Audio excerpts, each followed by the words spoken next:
have two kids. And I just want to come home to a peaceful, like quiet thing sometimes, and just like have my kids be able to play in the backyard. Obviously, the fence needs to be fixed, and I do want to work on communication with my neighbor. I feel like that's very important for us. And I just wanted to say I'm sorry for coming at you early in the morning like that. I probably, if I came a little bit more calm, maybe you would have told me, you know. So I apologize for that.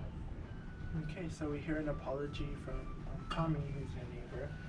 Is there anything that you want to add to the situation right now, or just any kind of where you'll meet him with that apology, or what do you think? Again, I apologize for also just basically neglecting that side of the fence. We probably should have had it inspected as well while we had everything else going on, all the other construction going on, just to see what else we could possibly improve or, you know, just the upkeep of. So I do apologize for that as well. I don't want your children to see us as well. I don't want you or your wife to see us as well, you know, in our backyard. Yeah, so just going forward, just to see what else we could try to put up to improve the situation that we currently are in. Okay, thank you for that. And Appreciate the apology. So going forward, let's go ahead and do you want to write maybe what we've agreed on here, and then we're gonna have you sign it. Do you guys just think as a we way. would be able to come to an agreement of what you I guys would think like? we need to communicate a little bit more. Okay. Is there anything you would like to add on?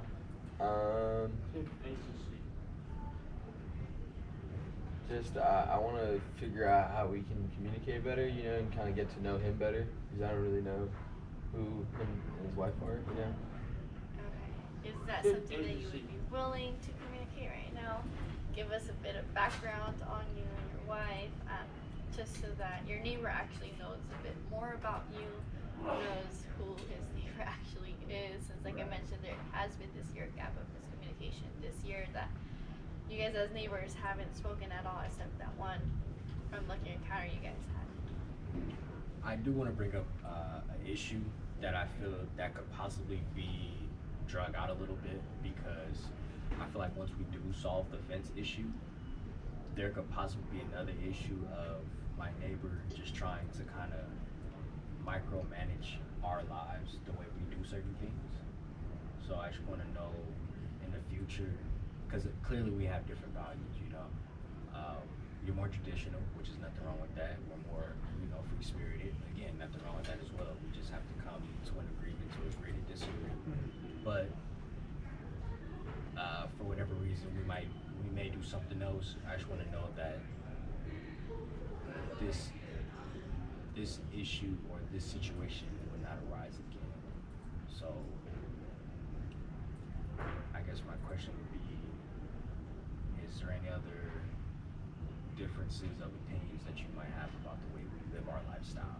Okay, so your concern primarily is you don't want to be micromanaged. You believe the situation is gonna give him access to micromanage you?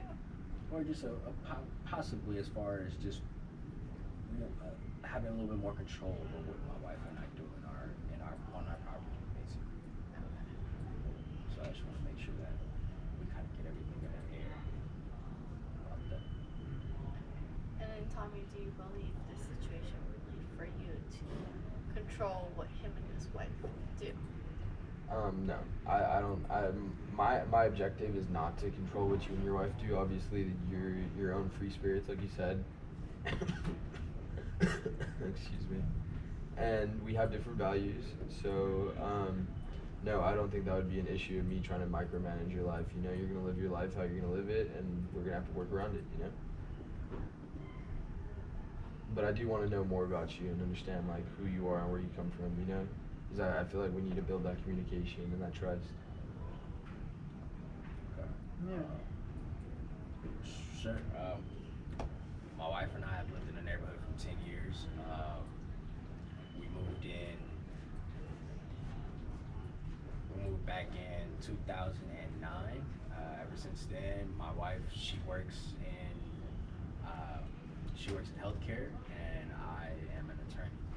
So we just have busy lives, and we have a lifestyle that affords us to live a lavish lifestyle, especially not having kids. We want kids someday, but right now just our schedules are busy, so we just haven't had the time to really settle down and figure out the right time to have kids. That's why we like to entertain. We like to have all our friends over. We like to give other people that chance to relax and get a break from their busy lives, because most of our friends have kids. Other than that, pretty basic people. And I think hearing your narrative is important to having him understand your family too. So thank you for sharing that. Do you want to talk about your family a little more? Yeah, Since you're I can speak asking about my family. So me and my family are originally from Los Angeles, and we decided to move about a year ago, and we came to San Jose. I just got a new job out here, just working tech, and my wife is a nurse, so she's in healthcare just like your wife. I actually didn't know that, so it's cool to know. And yeah, we moved out to a beautiful house out in the hills in San Jose, right by you. And it's been nice out here. You know, we've been pretty stressed out. I got a lot going on, a lot of work, and my wife does too, and just like very hectic with all our kids, their lives going on. You know, but yeah, that's pretty much it. Okay. And as we can see here, we're drawing similarities between each other, and we're seeing that though we are different, you know, you have a different lifestyle, you have a different lifestyle, there are similarities. And do you feel like hearing him helps you understand his point of view or his life a little more, hearing his information about his family? Or do you feel like you need to hear a little more, or Probably just a little bit more as far as the culture. the culture? I'm more interested in the culture. Yeah, because you did mention sending your children to a religious school. So what's the reasoning behind that? Is it to avoid having them come into contact with, you know, different types of people, or is it just your faith? No, it's just been my faith my whole life. You know, I was born Catholic, and I was baptized Catholic, and I made sure my kids were. So was my wife. So I mean, we're very religious. We have strong faith in God, and I mean, I hope my neighbor does too. But I mean, obviously, we're different. But yeah, I mean, religion is very, very important to me, and it's like, it's how we all carry ourselves in our family, and it's what we value, and it's very important. And we go to church every Sunday, and my kids are gonna be going to Catholic school probably until the end of high school. And I really want to make sure that they're raised right and are on the right path. That's very important to me. And just being religious is very important to our family. Just like having that faith, it's very important to us. Mm. And you are mentioning your kids. Would you be able to give us more background on your kids, just so that you know, as a neighbor, he probably hears them playing, so that he kind of has more information on your kids? Sure. So I got a little 9-year-old daughter. She's got I don't know, you've probably seen her. She got blonde hair. Then I got a 12-year-old boy who's crazy. He's always playing sports. I have both of them playing soccer actually, but my little girl, I think she likes art and just like playing instruments more. So she plays violin. And we take her to practice like once a week, and then my boy goes to soccer practice and stuff. Okay. But yeah, those are my kids. Perfect. Thank you for that information. Do you feel like you have more like of an insight on who your neighbor is now? Yeah. Or do you feel like there's still something you would like to know about him? Like I mentioned, and I keep reiterating, it's been your gap of miscommunication. Was there anything else personally you would like to know or like to address? I would like to say that my wife also plays the violin. I am into soccer. I don't watch all the games, but I do like to get out there and exercise. That's one thing that my wife and I like to do. You know, go hiking, just get out in nature, just enjoy it, fresh air.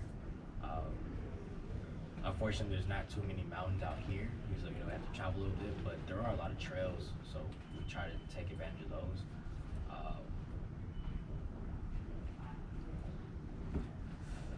Other than that, I think that's That's about you? Yeah. Okay, awesome. That's interesting. I didn't know your wife played the violin. Yeah. Violin. So, I mean, clearly we're going to talk more about communication in the future, right? Between you two. Do you feel like you can at least, would you feel comfortable sharing your number, and would you feel comfortable sharing your number now that you have all this knowledge on each other, you know, drawing on similarities between, you know, your wife and your daughter and playing the violin and stuff like that? Do you feel like you would feel comfortable talking to him more in the future? Definitely. Definitely. Yeah, and you too, you would feel comfortable. Yeah, I can give you my number right now if you want. Yep, sure. Okay, so by the end of the mediation, we'll go ahead and have them exchange phone numbers. And just keep in mind that if anything should go south with your communication, I mean, it's only really harming your families and your livelihood. But we'll still be here, you know, so it's really up to you guys as grown adults to be able to fix or communicate more between each other and fix whatever, you know, if you have a misunderstanding with him, or if you have a misunderstanding with him, maybe nip it right there by, you know, sending a call or a text over, instead of waiting for, you know, maybe a day where it's busy, right? And you guys are rushing, and it's not the time to have a deep conversation about these issues, right? Is there anything else you want to add about this one? Well, just going back to the issue, we're, by the looks of it, we're fixing the issue about the communication. So that's the first step. The second step is, in order to resolve this overall issue that we came in here for, was the fence, and then you and your wife being doing it in your backyard, and you having issues with that. Do you guys believe that this would be something we would be able to fix? That we would, all of us would be able to come to an agreement on how this issue is going to be resolved? Because I mean, we can have amazing communication between neighbors, but if the issue that we came in here for at the end of the day, which is the fence and nudity, doesn't get fixed, there's no point in having great communication. So do you guys feel like this would be something we would be able to resolve? Or is there any type of resentment or still emotions towards that at all? I think it could be solved. I mean, I obviously, like, I can't get that image out of my head. It's gonna be hard for me, but I think I could get past it, and we definitely need to fix the fence. Very important. It is very important. Yeah, I agree on that. Okay, so you guys can both agree that fixing the fence would fix your guys' issues? Or To an extent, I mean, yeah, I think we're building communication, so that's helping, but I don't think it's gonna solve overnight. Yeah, it's a good step in the right direction. I agree. okay, and what would be your guys' overall goal? Yes, the communication is getting better. Yes, the issue of the fence can be resolved as we're speaking, but what would be your guys' overall? Probably to have him and his wife join us sometime in the backyard of one of our festivals. No, not. But just like when we're having a party or hosting a party or an event, just to have you guys and the children as well come over, and just where everything will be nice, PG, and yeah, we'll have a good time. I would like that. I mean, I think it's very important to build a relationship, and I think that's going to be the next step after taking care of the fence and like building our communication, which we're doing right now. Yeah, I'd definitely be open to that. Okay, awesome. We're talking long-term changes here for the future. Do we want to go ahead and have you exchange phone numbers? Sure. So we'll have you right Yeah. here.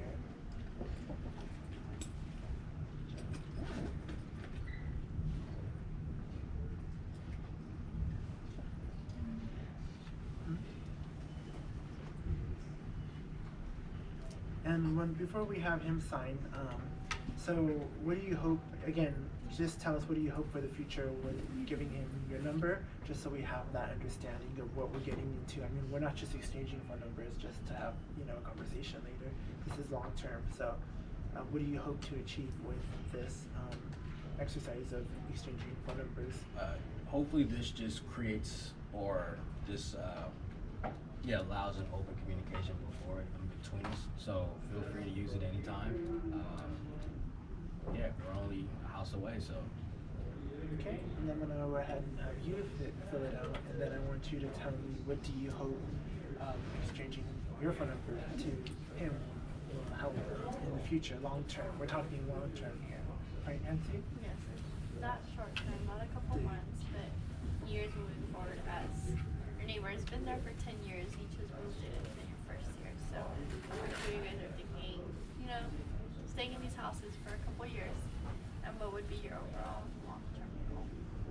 I think it'd just be important to have it. If I ever need to communicate with him, talk to him, voice my concerns, leave a voicemail, because then I think like the thing that happened to me just like going out in his car, that could have been easily solved if I just had your number, So I mean, I feel like in the long term, they'll help us build our communication, build friendship, build a relationship, and ultimately just make us better neighbors, I feel like. Okay, thank you for sharing that. And we're both understanding here that we're going to communicate more. And this isn't something that's short term. This is something we're going to work at for quite a bit of time. And that's why we have our exchanges of your phone numbers here.